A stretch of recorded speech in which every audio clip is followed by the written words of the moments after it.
Selamat pagi pemirsa, kembali hadir seputar info yang menemani aktivitas kalian. Bersama saya, Idam Uzwana Fahri, pada laporan kali ini kita membuka kabar dari Jakarta.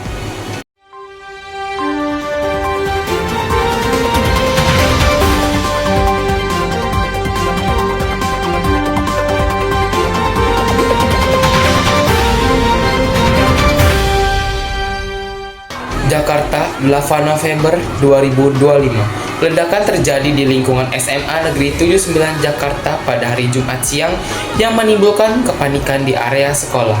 Insiden yang terjadi 2 kali berturut-turut itu berlangsung ketika siswa beraktivitas di sekitar musola yang menyebabkan beberapa di antaranya mengalami luka meski tidak ada korban jiwa.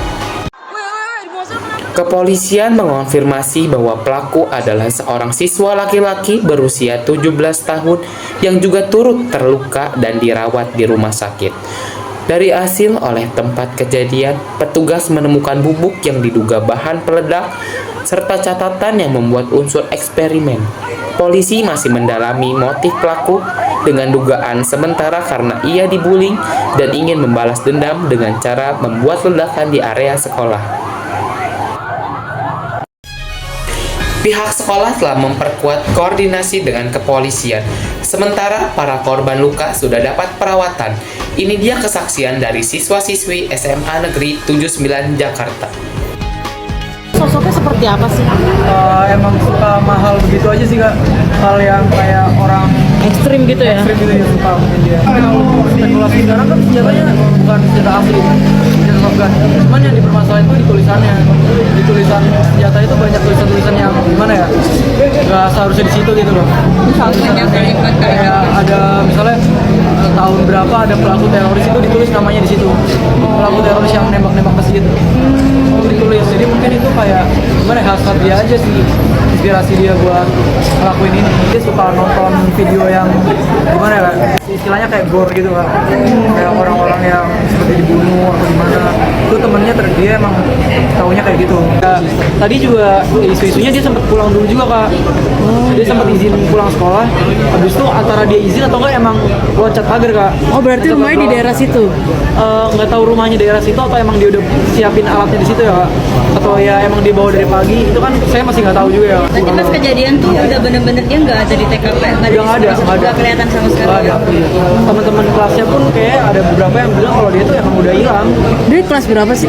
Kelas 12 apa saya nggak tahu. Cuma Oh kelas 12. Itu kita di lapangan. Nah, pas di lapangan itu ledakan kedua. Nah, itu teman-teman aku yang dari sholat Jumat ke Putrian lantai 3 semua pada turun ke bawah. Pada tolong gitu. Ada yang udah berdarah-darah, ada yang tangannya udah kebakar gitu. Terus ledakan, kayaknya kalau nggak salah 3 kali ya ledakannya, seingat aku. Habis itu kita langsung suruh keluar kayak gitu om. Ledakan pertama itu jam berapa sih? Pas kan lagi sholat Jumat ya? Apa itu lagi udah sholat Jumatnya atau lagi ngedengerin? Kalau katanya tuh lagi dengerin khotbah ya. Nah kalau dengerin khotbah terus tiba-tiba bunyi duar gitu. Nah habis itu ketua kelas aku kepalanya ada yang ngancam di sini. Kayak kaca apa kaleng gitu, nggak tahu, aku nggak ngerti. Nah, setelah kejadian itu Aurel dan teman-teman gimana? Dipastikan ada belajar mengajar? Kita langsung pada lari, disuruh bubar lari. Habis itu pada nangis juga yang cewek-cewek karena panik. Yang cowok-cowok juga pada digotong-gotong gitu. Ada yang digotong ke UKS. Pas ledakan mau ketiga langsung suruh keluar semua ke BK situ. Sudah dari kepala sekolah ngomong apa sih? Ada nggak kepala sekolah atau guru yang ngomong sama Aurel? Aku dari tadi kan mencar ya om, jadi belum ke guru. Jadi kayak tadi ketemu Pak Kavi di situ. Pak Kavi bilang udah Aurel pulang aja. Ya udah aku bilang aku telepon mama terus aku pulang. Ya, aku konfirmasi Aurel, berarti ada 3 ledakan yang dengar Aurel. Iya sedengar aku 3 ya om. Maaf kalau salah. Tapi yang pertama aja yang ada di masjid itu yang kan ada korbannya. Iya, yang pertama yang benar-benar gede banget yang sampai kayak teman aku pada lari semua gitu, yang dari masjid. Ledakan keduanya itu di mana boleh tahu? Lapangan ya kan? Di lapangan sebelah mana? Lapangan di tengah-tengah lapangan. Saya pada mencar kan om, ada yang di dekat kelas aku, ada yang di lapangan, ada yang di sininya juga dekat toilet. Nah pada lari-lari semua, terus habis itu ini dar, habis itu langsung pada lari gitu. Aurel, ini kan lokasi ledakan pertama itu di masjid ya, pas lagi sholat Jumat. Nah kalau boleh tahu, ini kan kita nggak tahu gambarannya ya, denahnya. Masjid itu lokasinya dekat sama ruangan apa ya? Lokasi masjid itu, ini masjid aku nih, contoh ini masjid aku. Nah samping ini tuh kantin, jadi ada beberapa, nggak sih beberapa, kayak ada satu bapak kantin, dia baik banget. Dia kena pas lagi sholat Jumat di sini bocor.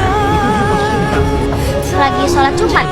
Berarti lokasinya dekat dengan kantin. Kantinnya rame nggak? Karena lagi sholat Jumat jadi nggak terlalu ramai. Perempuan-perempuan yang tadi yang nggak sholat Jumat di kelas Iya, yang muslim lagi pada keputrian di lantai 3 situ aula atas. Kalau yang Kristen lagi di situ tuh Om. Aurel, terakhir ada himbauan dari sekolah dari guru dan kepala sekolah terkait dengan Disuruh pulang aja dulu, masalah tas yang di kelas-kelas itu suruh nanti diinfoin lagi. Yang penting kita pulang dulu, kabarin orang tua. Demikian laporan yang saya sampaikan terkait ledakan di SMA Negeri 79 Jakarta. Penyelidikan masih terus berlangsung dan pihak sekolah bersama kepolisian memastikan keamanan diperketat. Saya Ida Muswana Fahri, pamit undur diri. Terima kasih dan sampai jumpa pada laporan berikutnya.